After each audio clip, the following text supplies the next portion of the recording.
Hello manga and anime lovers, I'm Branch, and today I'm going to be talking about episode 7 of Mysterious Disappearances. It's been a little while since I watched the last episode, but I was still just as excited to get into this one because I remember how good the last one ended, and this one did not disappoint for a conclusion. In fact, I'm going to say this is now my new favorite episode of the show, usurping episode 4, I believe it was. I mean, what's really there to say about this episode aside from the fantastic conclusion to the Girl in Red arc? How they handled things with the little girl in red was so good, especially everything to do with Shizuku and Tomoko, her friend. That was just great. I think this backstory was definitely done a lot better than the one for the teacher back in the school arc. That one was very good, but the character wasn't as good as the backstory for it, whereas this time you can actually see how everything meshes together a lot better. It was very sad seeing how Shizuku was neglected growing up, how she was basically thrown outside all the time, and her mother would never take care of her, so she would spend time sleeping at other friends' houses, except they weren't actually her friends, they were just kind of acquaintances who were going along, as children do. You're friends one day, and then you're not friends the next. So she would be bounced from house to house till eventually she landed at Tomoko's place, and there she stayed for, I think, for the rest of her school years, if what is implied is to be believed. And so when we find out that Tomoko is actually dead, which is what I feared from the last episode, as soon as we learned that it was a chain kind of ghost, I figured that Tomoko was done for, even though I hoped for the contrary. But it turns out that Tomoko is actually deceased, because this ghost is a chimera of a bunch of other spirits that was discussed last week, and more that was discussed this week. In fact, there were so many, I can't remember them all, but I do remember the one that kills its victim and is only able to be released when it kills someone else. So it's basically passing on the curse. It's not even really a spirit at this point. It's just another person who's being tormented until they kill someone else. As soon as we learned that, I knew exactly what Shizuku was going to do. It only made sense for her to go out and meet her friend because she spent her years of her life searching for her friend Tomoko, and now she found her, so she has to free her. She can't let her wander around for eternity. So she does just that. And I thought it was really nice, the visual of Tomoko giving her a haircut. I'm not sure where reality and symbolism merges here, but at the end of the day, what really matters is that she was, I guess, infected with the curse is a better way to put it. And so she disappears. And I was really thinking that she was going to die. Like, until this episode, I didn't think any major characters would die, at least for a while. But here, Shizuku, I was sure she was going to die. Until, of course, Adashino comes, the man, the myth, the legend, and pulls out his super specific knowledge about Hanako-san of the toilet and uses Ulto's grade score to at least not defeat her, but put her on hold for a little while so that they can get to the station. And this is where the episode went from really good to absolutely incredible because everything at the station was fantastic. We learned exactly what it was. I think it was... I was about to say Shizuku Station, but no, that's the name of the character. But the station is another Japanese urban legend about a phantom station. And apparently what it's here for is to expel curiosities from the world to wherever they belong, I assume. And that's why it exists.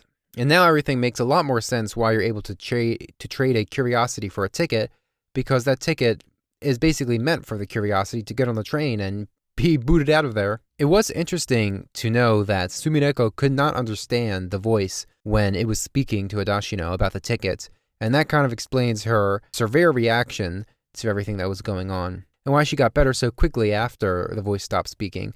I guess that voice does something to whoever hears it if they're a normal human. Although Sumineko is not quite a normal human, but I guess she's close enough. Now, here's where I really have to commend this show on its art direction and sound direction.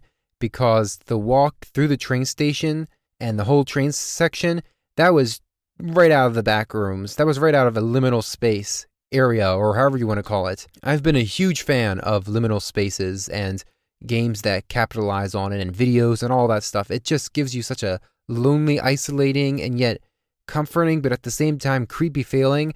And this section of the episode ticked all those boxes.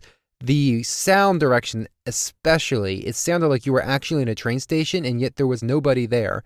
It sounded like you were in a place where you constantly hear movement and bustling, but nothing specific. You can't hear any specific words, and they sound just far enough away that maybe they're just around the corner. And the design of the train station itself, it wasn't creepy per se. They didn't go that route. They actually went the route where they made it so surreal, where things are sticking out of the walls and everything's topsy-turvy, but in a way that's still, it's not like Alice in Wonderland level, but it's still just bizarre. It gives you just the creepiest feeling. And when the train comes up and it passes by, you see all the people standing in there, and you know for a fact they're not normal people because of what this station is. And so when it opens up and it sucks out the little girl in red and she hops on board and it closes, and then all the people get this expression on their face and the little girl in red starts pounding at the doors as the train takes off. I can't tell if she was actually going to be like killed or something, or if everyone's just acting like that because that's just how curiosities act on this train. But regardless, it was super good. One of the best things I would say in horror, atmosphere-wise, that I have seen in a very long time. And I just loved it. This show really blew me away with all that. I also really like the character work too. Oto really cares about Shizuku. You can see how she's grown so attached to her in such a short amount of time because she relates to her so much. Now, this obsession might not be the most healthy thing because she's kind of trauma bonding with her over this, what she assumes to be a shared experience. You can see how much the separation from her world really affected her. It doesn't bode well, I'm not going to lie. She's done some rash things in this arc, and I can only see that she's going to continue to do rash things going forward. And I'm kind of worried about where that will lead her, especially with the revelation, which wasn't too much of a surprise to me because I kind of figured it already, that Adashino is not human, he is a curiosity. Although he is still the brother of Oto, not by blood, as I suspected, but from the way he acts, and basically his entire purpose is to protect her and get her back home. I'm really interested in how everything started, this whole backstory with them. When that finally comes up, probably not in this season, it's going to be fantastic, I just know.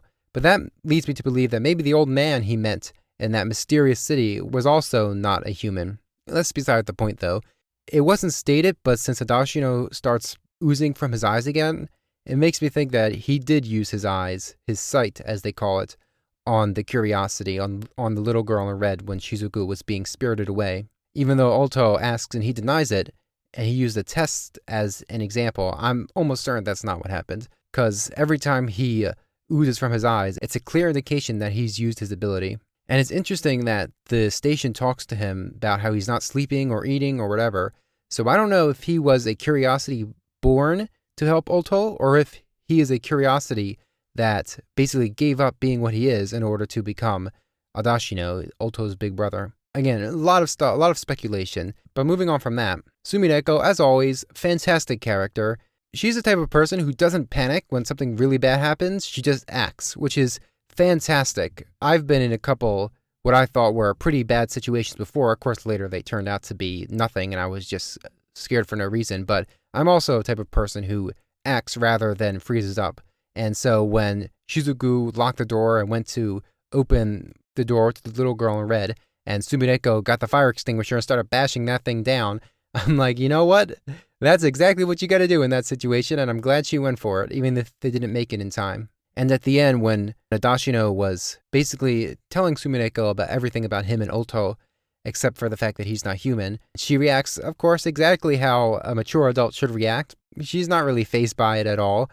I'm sure she expected something like this already.